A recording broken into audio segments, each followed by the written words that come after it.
Magandang gabi po mga kapatid. Ito po muli si Brother Paul Lito Jose, pastor ng Jesus Christ Baptist Church, and this is our time in the Word. Tayo po nagpapasalamat sa Diyos na tayo ay patuloy na safe, na tayo patuloy na may kalusugan, na tayo ay may patuloy din pagkakataon, may pagkakataon na magministeryo sa atin hong mga kapatiran. And I do pray and hope na ang bawat isa ay nasa maayos na kalagayan at alam ho natin na patuloy pa rin ang GCQ sa atin hong lugar at hindi tayo hindi tayo nalagay sa MGCQ but under GCQ, kaya ho ang atin hong paggagather yung mga nakaraan, we are looking forward to MGCQ na 50% sana, pero under GCQ 10%, hindi na lang 10 people kung hindi 10%. So that means sa atin hong bahay-sambahan ay allowed ang 15 to 20 people dahil pag pinuno talaga natin to capacity ho ang ating bahay-sambahan, it can go more than 200 people. Pero sa ngayon ay kung 10%, so pwede ho ang 20 katao at napakaluwag ng atin hong auditorium ngayon at nawa ay ang mga kapatiran na able ay inaanyayahan ho natin at inaasahan actually ho natin na makasama ho natin sa Sunday. Ano po? So, kung kayo ho ay a-attend, nagpaplanong umattend sa Sunday, so up to 20 people, let me know. So, siguro ang bakante na lamang ho agad niyaan ay nasa 15 na lang. So, let me know first para maano ho natin. At isa hong pwedeng gawin ay kung sakaling puno na ang 20, ay sa evening service ay meron din po tayo. So, 20 sa umaga, then 20 sa evening service kung sakaling hindi ho magkakasya. So, we would like to encourage everyone, if you are able, na makakasama ho natin, yung mga nanay, mga tatay, basta make sure ho ng inyong mga anak ay makakatutok din sa ating live streaming, maging sa ating evening service. We would like to encourage you to do that. Even ilang mga young people natin na nandun sa age bracket na allowed by the government, we would like to encourage you to be here at church. Sapagkat ayaw natin mangyari yung sinabi ho ng Hebrews na naging ugali ho ng iba ang hindi na pagsama sa mga pagtitipon-tipon. And one of our brothers in Christ, isang ama ng tahanan ay talagang nag-voice out ng kanyang concern na ang isa sa fear niya ay baka nasasanay na daw yung kanyang mga anak. And the parents, Christian parents, should really fear na itong ilang taon na pinagpaguran, pinagpasensyahan, pinagtiyagaan sa biyaya ng Diyos na ipunla sa mga bata na dapat ang priority pag araw ng linggo is to come together in worshiping God, ay sa loob ng ilang buwan dahil sa pandemic na ito ay unravel. So let's be praying and nawa I hope ang atin hong mga Kristiyanong magulang ay doing all that they can para maipakita pa rin sa mga bata na ang priority sa araw ng linggo is worshiping God. Isa hong nakita ko hong ginagawa ng ibang mga churches, this is not a command, hindi ito utos, pero I think it can be wise na meron akong nakikita mga kapatiran from other churches na yes, they are worshiping at home, viewing live stream dun sa kanilang church. Nevertheless, ay naliligo pa rin sila, nagbibihis pa rin sila, that is naghahanda pa rin sila. So ang tingin ko isang magandang effect ho noon, hindi yun magdadagdag ng spirituality, hindi yun mas magpagiging dapat sa atin sa Panginoon. Napag-aralan ho natin yan sa church. The only means we are made right with God is through our Lord Jesus Christ, hindi yung ating damit na suot-suot. So our worship with God, that is punto. Yung pagbibihis pa rin, paghahanda pa rin dun sa schedule ng pagsamba, ibig sabihin na handun pa rin yung magiging routine, maging ng mga bata, sanay pa rin sila, alam pa rin nila na hindi ito basta normal Sunday ng umaga, pwede na ako maglaro kasi wala ako sa church. So that can be a wise thing na gawin ho ng mga families ho sa ating church. So habang nandito ho tayo sa ganito, so I believe ay ang request ho ng ilang mga government o LGU ay 30 days i-extend. So tignan ho natin kung ano mangyayari, pero as of now, GCQ pa rin po, hindi tayo napunta sa MGCQ, so hindi natuloy yung 50%, and under GCQ 10%, so that means 15 to 20 people. So let's say 20 people ay pwede pong i-accommodate sa ating bahay-sambahan. At meron ho tayong dalawang gawain, Sunday morning and also Sunday evening. So kung hindi ho tayo kakasya sa morning, would like to encourage you to be present also in our Sunday evening services. And another perks, kung kayo ay dadalo sa Sunday, ay ibang-iba kapag nakita niyo ho sa lahat ng mga kapatiran nating dumating na, nakita yung ating bagong renovated na bahay-sambahan. Isa sa mga words na madalas na nasasabi ay wow. So talagang wow, and we thank God, we praise God. And meron na lang hong ilang mga yung audio, more on the audio side ang atin hong mga ilang pinag-aaralan. Pero Lord willing, come Sunday, it will be good, it will be okay, it will be used sa atin hong pagsamba, and we are looking forward na makakasama ang ating mga kapatiran. Ano ho? So I'm excited, and I hope you are excited. So would like to encourage you, mga kapatid, if you are well able. And then number next, ay pakisama ho sa panalangin natin Sister Jinjin. As far as I know, lumabas na ho yung CT scan niya. Excuse me po, maatake ho yung allergy ko, pasensya na. And ang good news, if I remember correctly, ay medyo gumaganda yung lagay sa mga bukol sa baga ni Sister Jinjin, if I remember correctly. So pinapatuloy ng doktor niya yung oral chemo. Ano ho? So yung oral chemo, if I remember the amount, is 150 pesos per day.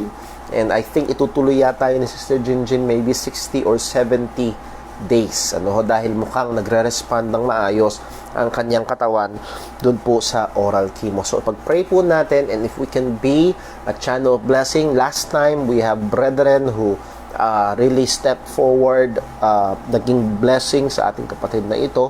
At ang sabi ng Bible, we therefore have opportunity, let us do good. Hindi kailangan sagutin yung 10 araw. Hindi kailangan sagutin yung 1 buwan. Kung nasagot mo yung 2 araw o 3 araw, that's good. Kung meron tayong 2 kapatiran o kahit mga young people, nagbakas-bakas, nakasagot nyo yung 2 araw, 300, yun ay tulong at malaking tulong sa atin hong kapatid. Again, and I believe it will be a glorifying thing sa pangalan ng atin hong Panginoon at nakakalugod ho sa kanyang paningin. Number next, ay salamat sa Panginoon. Hindi ko alam kung kailan siya dumating, and I believe siya ay tumutunghay sa atin hong live streaming. Brother Lloyd Jim Sanico, welcome back. I believe last week ay kinamusta ko ho ang Sanico family, and nung ko lang nalaman na nakauwi na si Brother Lloyd Jim, we have been praying for him.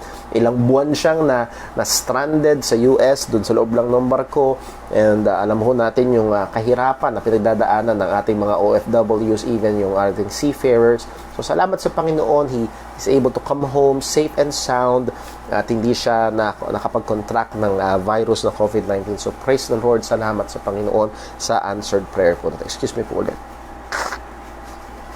Ayan, so those are our announcements. So, salamat po sa Diyos sa patuloy niyang biyaya sa atin, provision sa mga pangangailangan. Oh, by the way, sa Friday, sa Friday ay tuloy pa rin ho ang ating time in the Word and yung ating prayer room using Facebook room. So, I would like to encourage ang ating mga kapatiran at nawa ay magkasama-sama tayo sa Friday sa atin hong time in the Word and prayer room. So we will post an announcement kapag mag-switch back na ho tayo sa ating regular prayer meeting. Kung allowed na kasi yung 20, pwede na ho yun. And then we will also live stream our prayer meeting nagawain. So pag-pray ho natin yan at nawa ay ang ating mga kapatiran kahit nasa mga bahay-bahay ay sumabaybay sa ating mga gawain na ito. So dumako ho tayo sa atin hong pagbubulay-bulay sa salita ng Diyos ngayong hapon. And again, I would like to invite you to the book of Job. If you remember, last Friday ay sinimulan ho natin ang ating maiksing serye, o maliit na serye ng pag-aaral. I think it will continue until this coming Friday.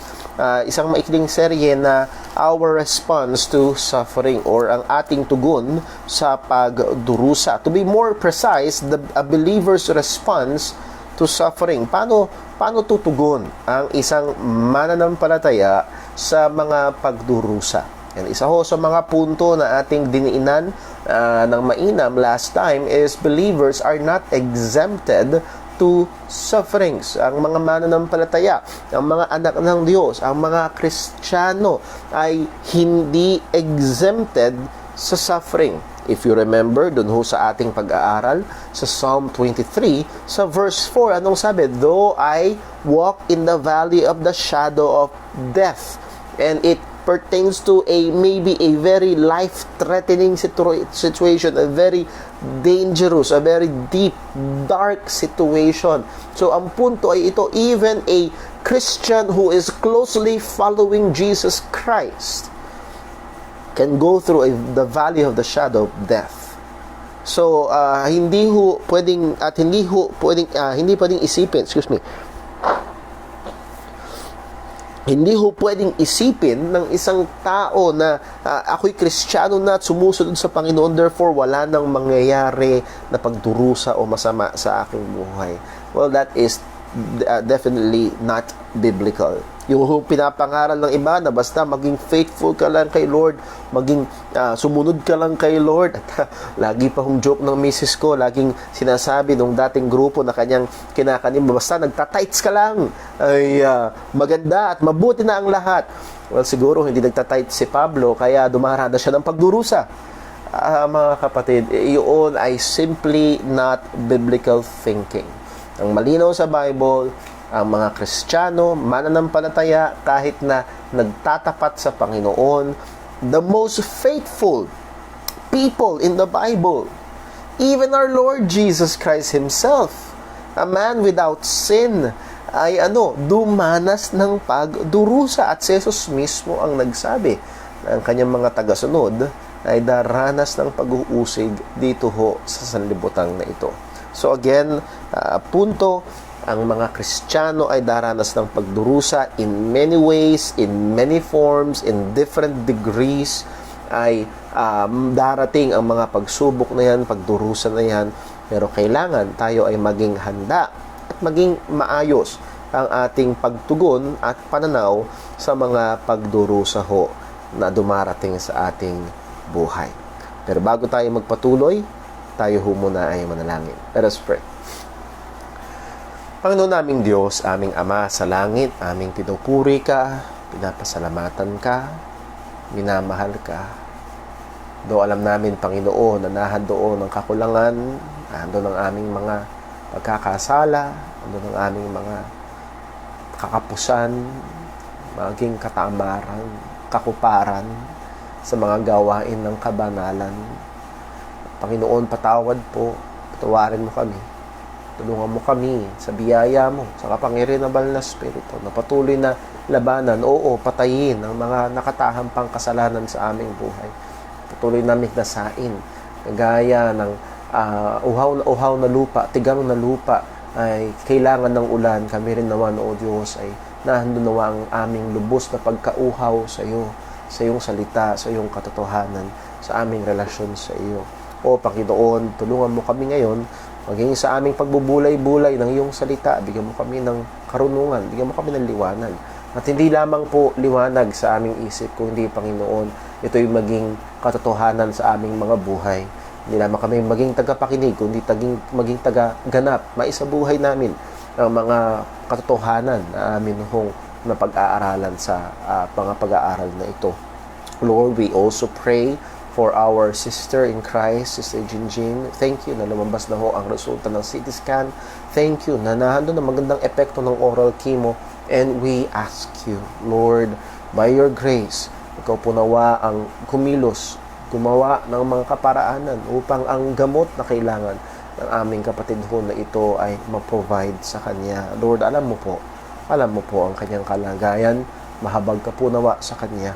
Also, we pray for Brother Dave Paule. Alam mo po ang bawat kirot na kanya ring nararamdaman, ang gamot na kanyang kailangan, maging Panginoon ang sitwasyon, kaya hindi makarating ang gamot. Lord, we pray na sa biyaya mo rin ay ikaw po ang kumilos. At alam namin, O Diyos, ang iyong kamay ay hindi maiksi, na pwede kang gumawa ng himala ngayon ding sa daling ito. Ito hindi labas sa iyong kapangyarihan o otoridad. Nevertheless, Panginoon, hindi ang aming kalooban, kundi ang iyong kalooban ang siyang mangyari. We also do pray, Panginoon, para po sa aming church. Salamat po. Salamat sa mga improvements. Salamat sa mga renovations. Salamat, Panginoon, sa mga taong iyong ginamit upang magawa ang mga bagay na ito. Nanawa, Panginoon, tulungan mo kami. Alam namin na hindi ka mai-impress sa mga ganda ng gusali. Nawa, Panginoon, ay masumpungan mo kami na tunay talagang sumasamba, nagsasama-sama at pinupuri ang iyong pangalan. Nawa, Panginoon, ay gamitin mo pa po ang bahay-sambahang ito na lugar na kung saan matapat na maituro, maipangaral ang iyong salita, at patuloy kang tumawag ng mga kaluluwa sa iyo, na patuloy ka pong magligtas. At ganun din, aming hiling mula man sa aming church ay tumawag ka po ng mga ngaral, mga maglilingkod sa iyo, alang-alang sa Ebanghelyo. O Panginoon, maging ang aming pong present crisis ng COVID-19, Lord, alam namin na hindi ito labas sa iyong kamay. Alam namin na walang virus na hindi mo kontrolado. At alam din namin, maaaring hindi namin maipaliwanag, maaaring hindi namin maunawaan sa ngayon, pero alam namin ang lahat ay nangyayari sa ikabubuti ng mga nagmamahal sa iyo, ng mga tinawag mo. Alam namin na kontrolado mo ang lahat ng ito. Alam namin na ito'y para sa kaluwalhatian mo at hindi ka nagulat at hindi ka walang kapangyarihan na upang pigilan ito o gawin ang iyong kalooban. Kaya, O Diyos, luwalhatiin mong iyong pangalan maging sa gitna ng pandemyang ito. Namin pong hiling ang iyong kahabagan sa amin pong Pangulo, sa amin pong gobyerno, maging Panginoon sa mga health workers. Lord, we pray, maging sa mga tao na nagsasamantala pa sa gitna ng pandemya, O Panginoon, sansalain mo po. Sansalain mo po. Alam namin na ikaw ang Diyos na matuwid at ganapin mo po ang sang-ayon sa iyong kalooban.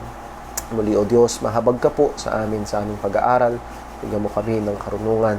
Bigyan mo kami, Panginoon, ng pagmamahal sa iyo at sa iyong katotohanan. Lahat ng ito ay dalangin namin sa pangalan ng aming Panginoong Hesukristo. Amen.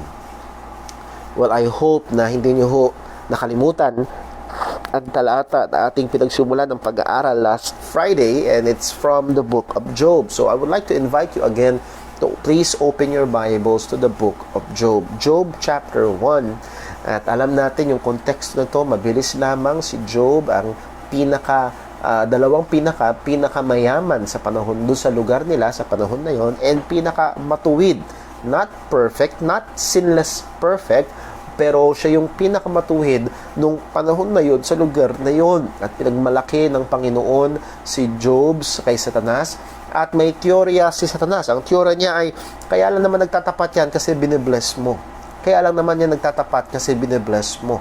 At sad to say, merong mga churches na tila baga sinusuportahan pa ang teorya ng Satanas by saying, kung magtatapat ka, pagpapalain ka ng Panginoon, na as if ang pinaka-final goal is the blessings and not the blessing giver. Hindi ang Diyos kung hindi yung ibinibigay lamang ng Panginoon. Though yes, sa biyaya ng Diyos, sa kalooban ng Diyos, sa plano ng Diyos, maaari niyang pagpalain ng mga nagtatapat sa Kanya at nahandon ng mga salita ng Diyos. Nevertheless, blessings or rewards are not the main goal. Pero, ang punto ay ito, hinayaan ng Panginoon na subukin ni Satanas si Job. Isang napakagandang bagay ho yun na makikita ho natin na walang kayang gawin si Satanas sa mananampalataya libang pahintulutan ng Panginoon. Yun yung reklamo ni Satanas. Hindi mo ba siya pinaligiran ng bakod? Hindi mo ba pinagpala ang mga gawa ng kanyang kamay? Sabi ng Satanas, tanggalin mo ngayon yung protection mo. Tignan natin. So, ang punto ay ito, unless God gives the permission, unless God allows, even Satan himself cannot do anything to God's people. Liban na payagan ng Diyos. So ang punto ho natin, maging si Satanas ay nasa ilalim ng soberanong kamay ng Panginoon. Yung idea na para bang good versus evil, na nahihirapan minsan yung good sa evil o minsan nagtatagumpay pa yung evil. No, that is a false view.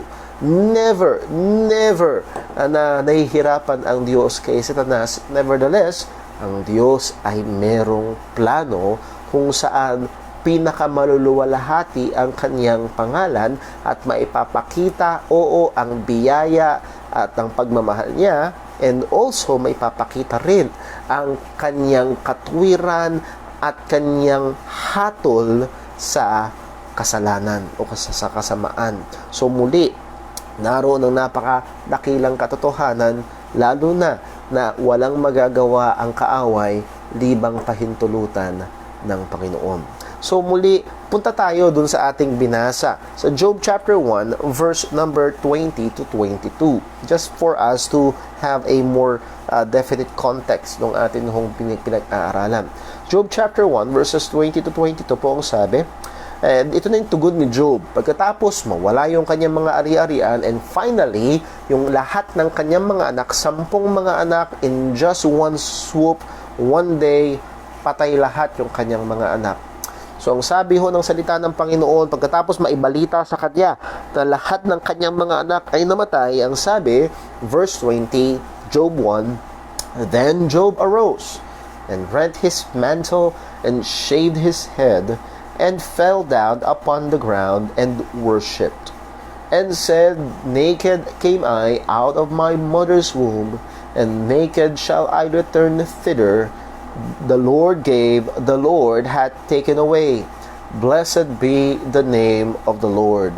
In all this, Job sinned not, nor charged God foolishly. Nagpalain po ng Diyos ang pagkabasa ng kanyang mga salita. Ang ating pinakabensahe, mula noong Friday, ngayon, at sa susunod pa, Lord willing, at meron tayong tatandaan na ito ho sana, God is present, working, and in control, even in the most trying times in the lives of the believer. Ang Diyos ay present, ibig sabihin nandyan siya.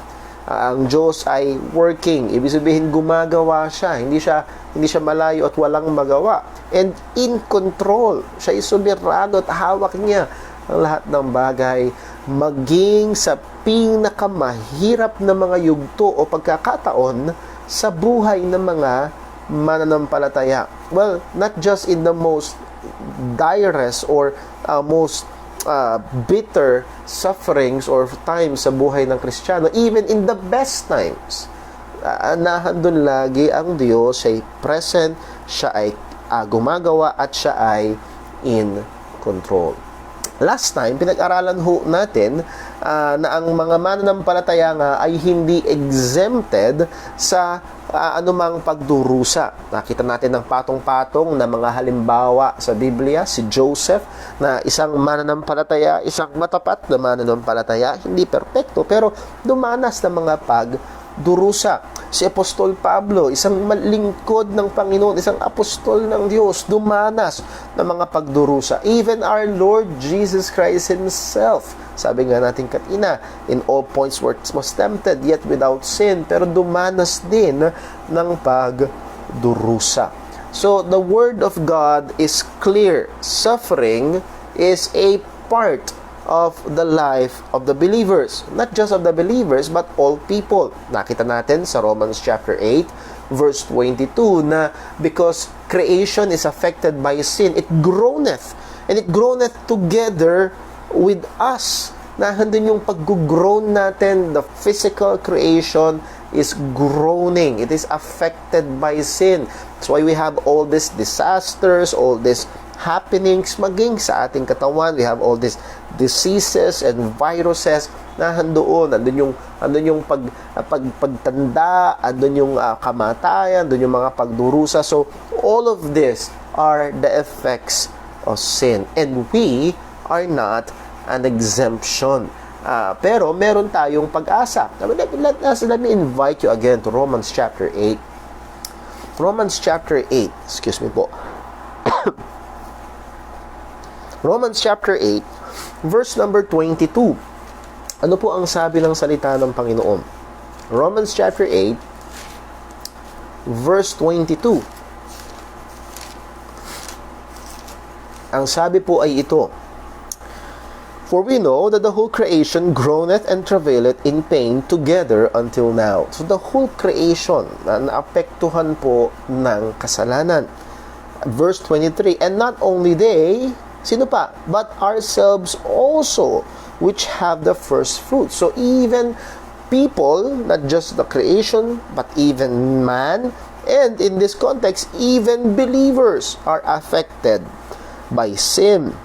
Kahit na tayo ay ligtas na, handun pa rin ang epekto ng kasalanan. Naalala ko ho, ang kwento patungkol ho sa tatay ng aking bayaw na si Brother J, pastor po ng JCBC sa Siling Bata, Pandi. Siya ay, yung kanyang ama, si Tatay Junicio, ay naligtas na. Pero nagkaroon pa rin siya ng cancer sa lalamunan. At ang tanong niya daw dun sa pastor ay, bakit po ganun? Nagsisi na naman ako, pero nagkaroon pa rin ng ganito. So again, we are not an exemption sa suffering sa buhay na ito. Even the consequences of previous sins ay pwede pa rin mangyari o maramdaman sa ating buhay. So not only they, but ourselves also, which have the first fruits of the Spirit, even we ourselves groan within ourselves, waiting for what? What are we waiting for? Nasaan anong hinihintay? Hinihintay ngayon ng buong mundo ay vaccine sa coronavirus. Ang hinihintay ng iba ay ang election sa 2022. Ang hinihintay ng iba ay yung magiging election this year sa US. Ang hinihintay ng iba, sana maka-jackpot sila sa loto. And I hope walang Kristiyano naghihintay noon. Ang hinihintay ng iba, yung darating na Christmas bonus. Pero we as believers in all of this groaning and suffering, we must be what? Focusing on our hope. And what are we waiting for? Waiting for the adoption. Itong adoption ito, well, yes, we are adopted in the family of God, wherefore we cry, Abba, Father. For this adoption particularly pertain to what?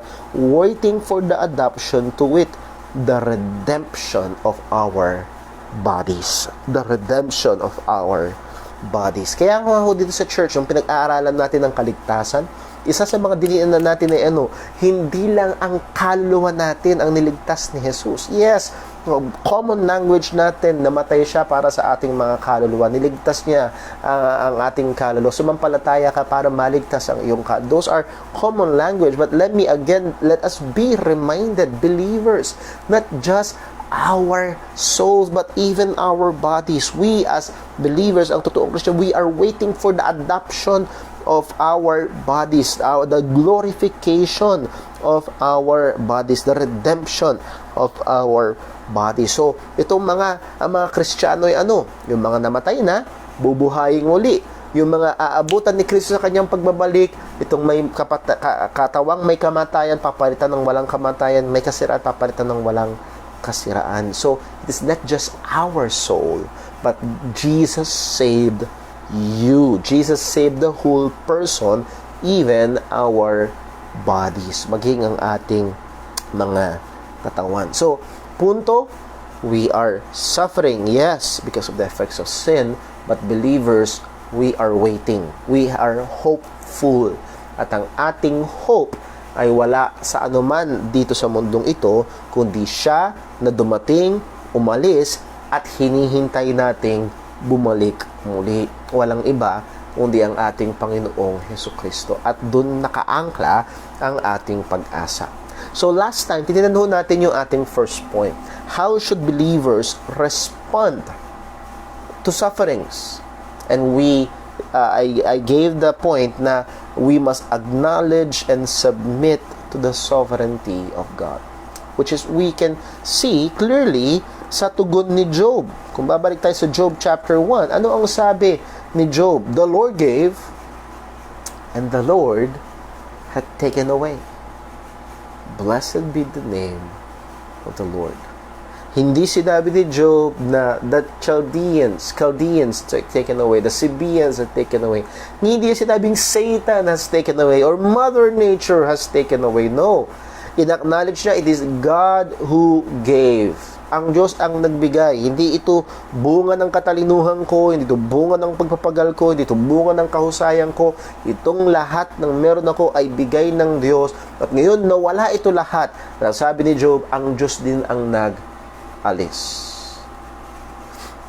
O yung iba ay sasabihin, mali si Job. Hindi ang Diyos ang nag-alis, si Satan. Hindi ang Diyos ang nag-alis, yung mga Sabaeans, Chaldeans, or Mother Nature. But no, dito natin makikita na pumailan lang ang pangunawa ni Job sa Diyos. Job understood that God is sovereign. The supreme authority. Nature cannot do anything. Satan cannot do anything. The Sabaeans and the Chaldeans cannot do anything unless the sovereign God allowed it. Nakita natin at kinilala ni Job ang pagiging soberano ng Panginoon. At ito yung pinaka-angkla ng isang mananampalataya sa gitna ho ng pagdurusa. Job's understanding of God's sovereignty surfaced in the midst of his great suffering. At alam niyo ho, sabi niya ni Spurgeon, uulitin ko lang yung nirecite nating quotation mula kay Spurgeon, the sovereignty of God is the pillow upon which the believer can rest his head. Kapag napakagulo na, kapag napakahirap na, kapag napakabigat na, kapag napakasakit na, saan ka magpapahinga? Saan ka hihilig? Saan ka hihiga? O pwede ka magpahinga sa katotohanan na ang Diyos ay soberano. Yung ating kapatid na si Sister Rose Virayo, naalala ko ho, nung siya'y kasama pa natin, andun yung fear niya, inaamin niya, sabi niya, Brother Paul, sa sarili ko lang, alam ko na kung saan ako pupunta, alam ko na ako'y ligtas, alam kong ako'y uuwi sa Panginoon, pero nahandun yung fear niya para sa kanyang mga anak, particularly kay Jonash at kay Gideon. Nahandun yung fear niya. Lagi ko lang pinapaalala sa kanya, Sister Rose, hawak sila ng Panginoon.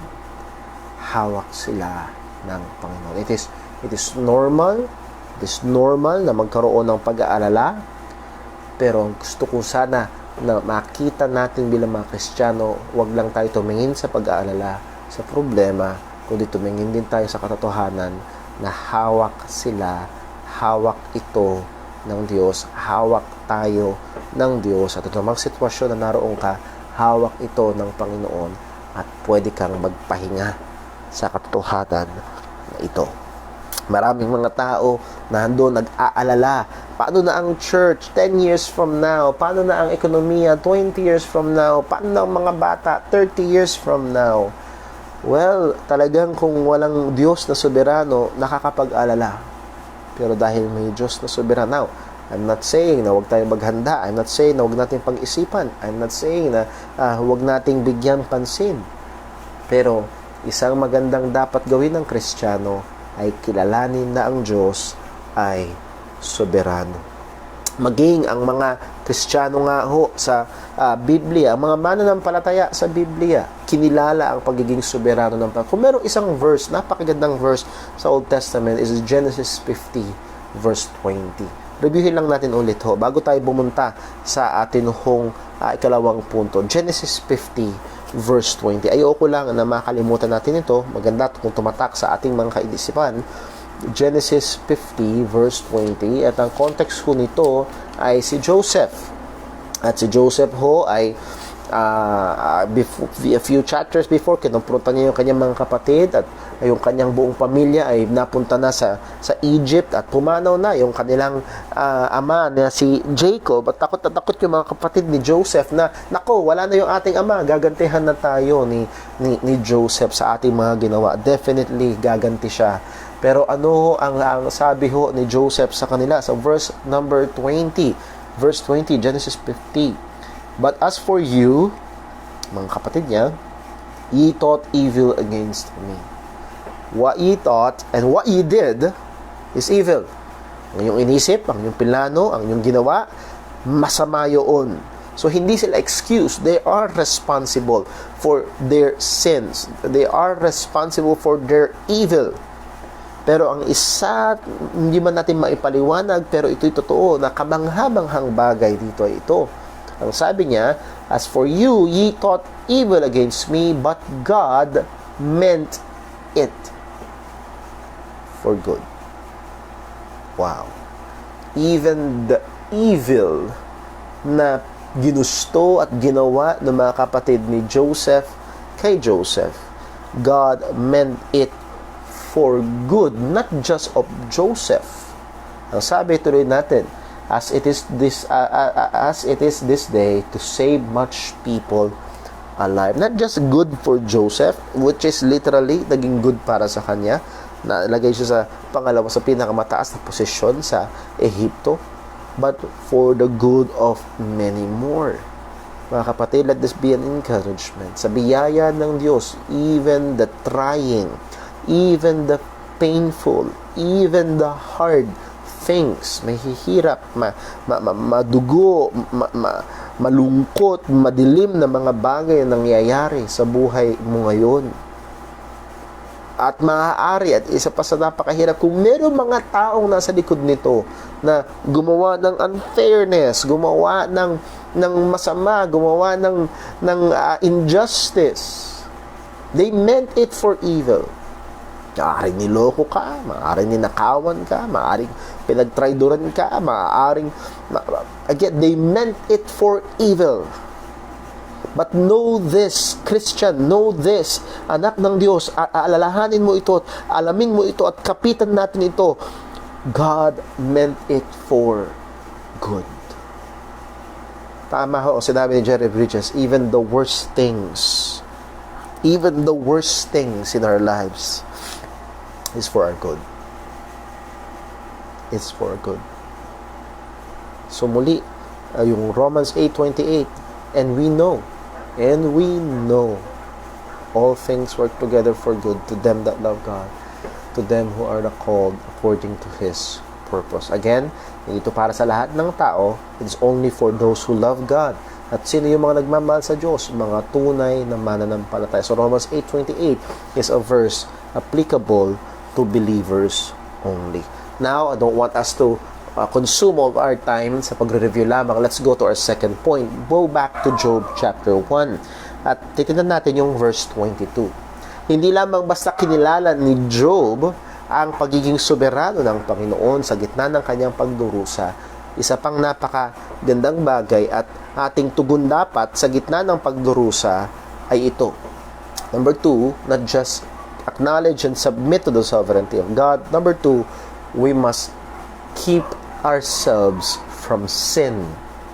We must keep ourselves from sin. Kailangan nating ingatan ang ating mga sarili, bantayan ang ating mga sarili mula sa kasalanan. Ang sabi ng verse 22, Job chapter 1, in all this, what is that word this? This suffering, this loss. Actually, this word this can pertain to the whole book of Job. The loss of his properties, the loss of his family, the loss of his health, the loss of his friends na inaakusahan itong si Job na mga kaibigan niya. But in all this, Job sinned not, nor charged God foolishly. Hindi siya nagkasala. Narito ang isang kagilag-gilalas na mananampalataya. Siya ay isang matapat na mananampalataya in good times, at siya pa rin ay isang matapat na mananampalataya in suffering times or in bad times. Hindi siya nagkasala sa Panginoon. Now, I'm not saying na sinlessly perfect si Job, but in all this, Job sinned not. Well, isa hong kadelikaduhan And I think I know it also by experience na maaaring naranasan ho ng iba na sa atin, ng iba sa atin, ay kapag dumadaan tayo sa pagdurusa, dumadaan tayo sa sakit, meron tayong daladalang kabagabagan, meron tayong daladalang problema, may mga pagkakataon na ginagawa natin itong excuse to commit sin. Malungkot ako galit ako may problema ako kaya gagawin ko to.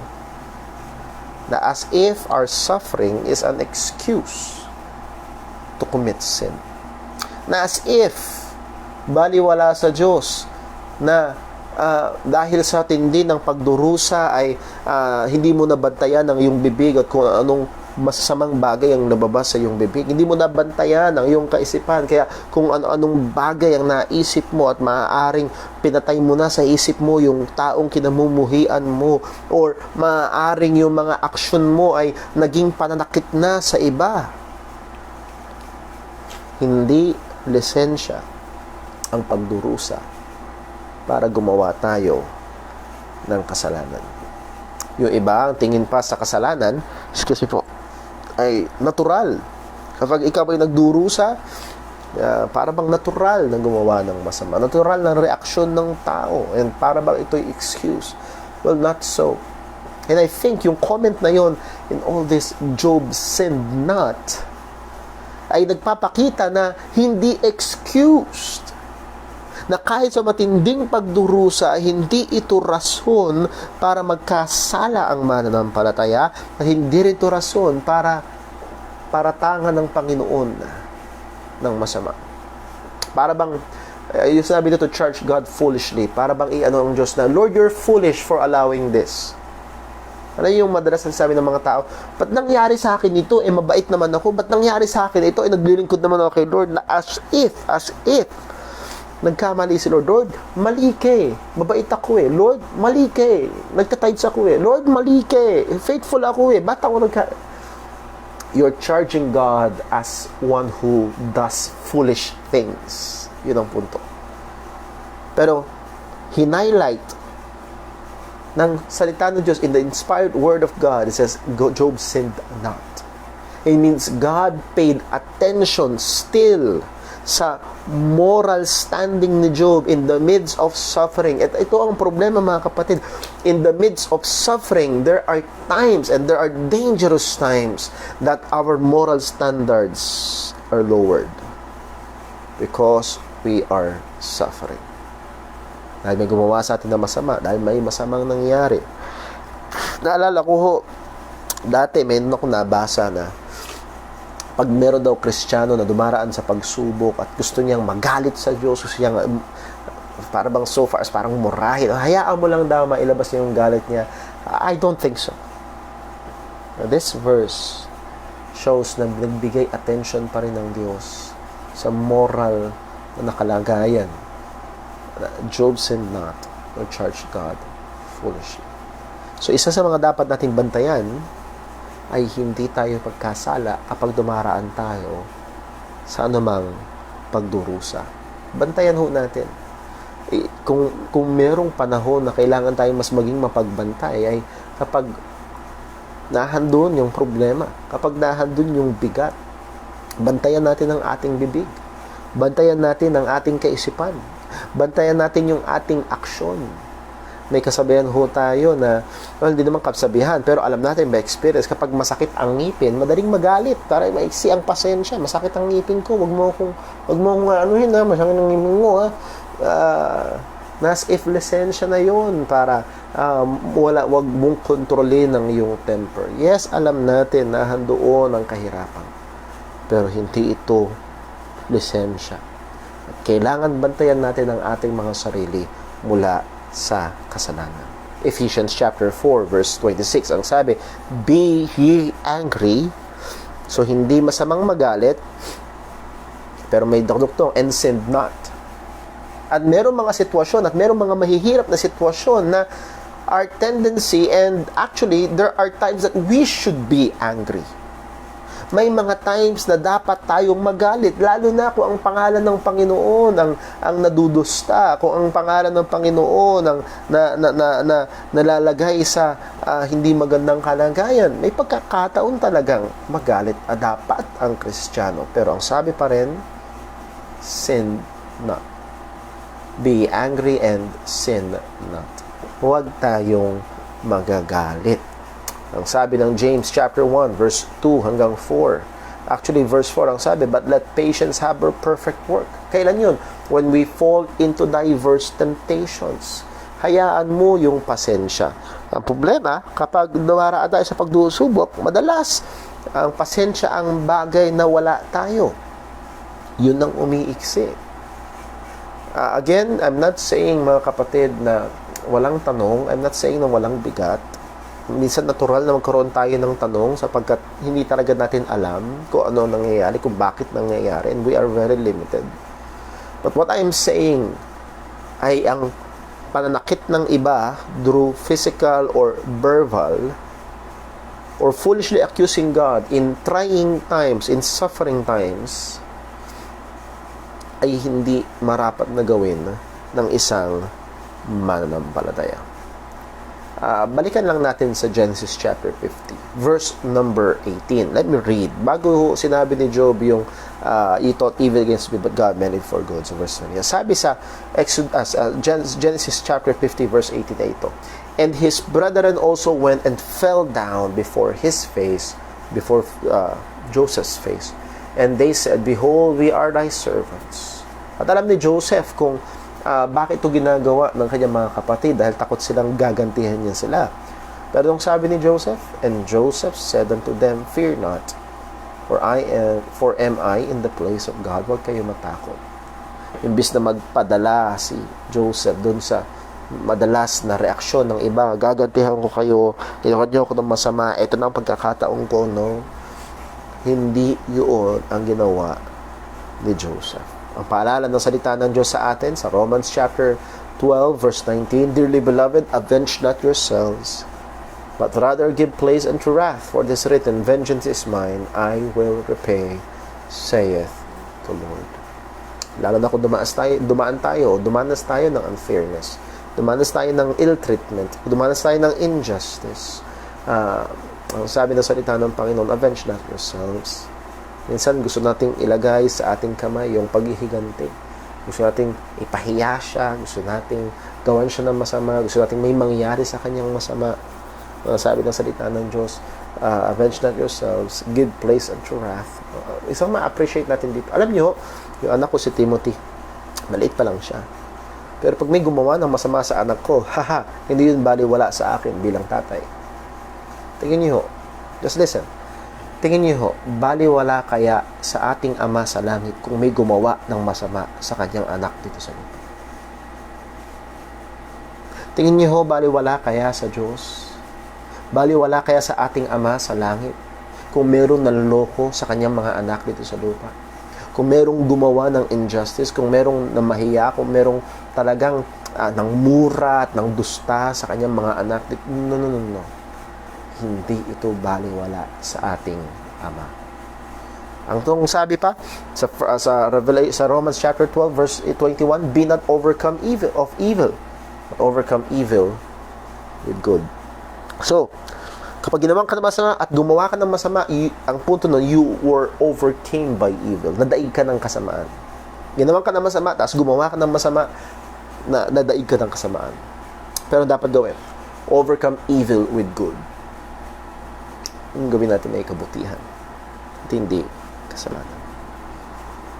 We have a very good example in our Lord Jesus Christ Himself.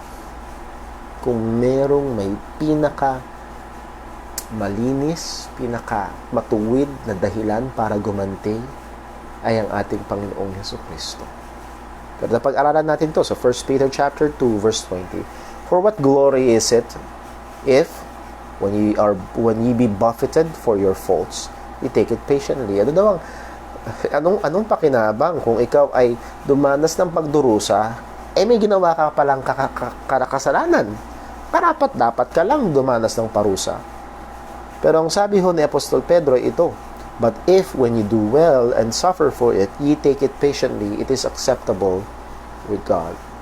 And this God glorifying. Kapag mabuti ang iyong ginagawa, tapos meron pa rin gawa sa'yo na masama, this is acceptable with God. Pero verse number 21, for even hereunto ye were ye called, because Christ also suffered for us, leaving us an example that ye should follow His steps. So this is the example of Christ. What should we follow in dealing, lalo na yung mga maltreatment or injustices?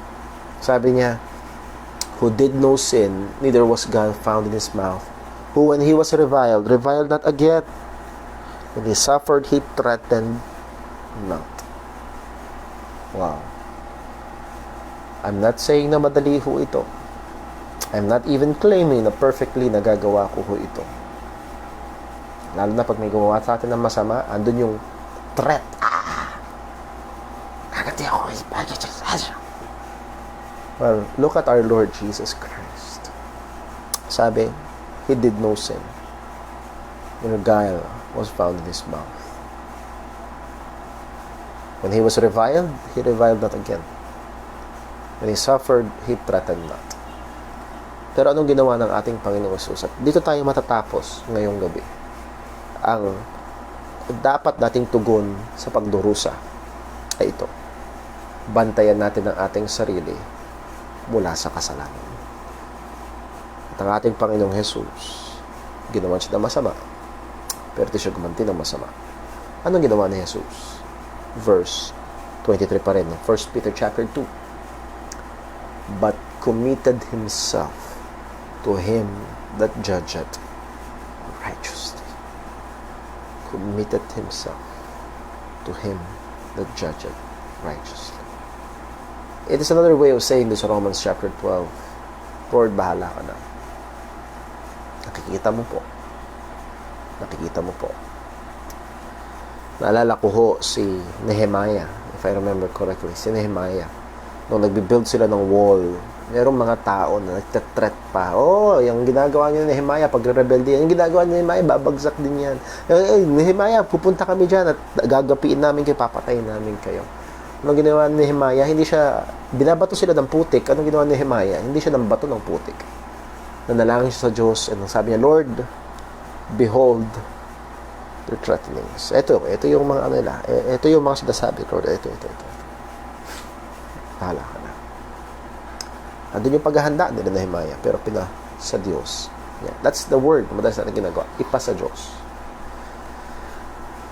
Ang sabi, in all this, Job sinned not or charged God foolishly. Under great suffering, believers must keep ourselves from sin.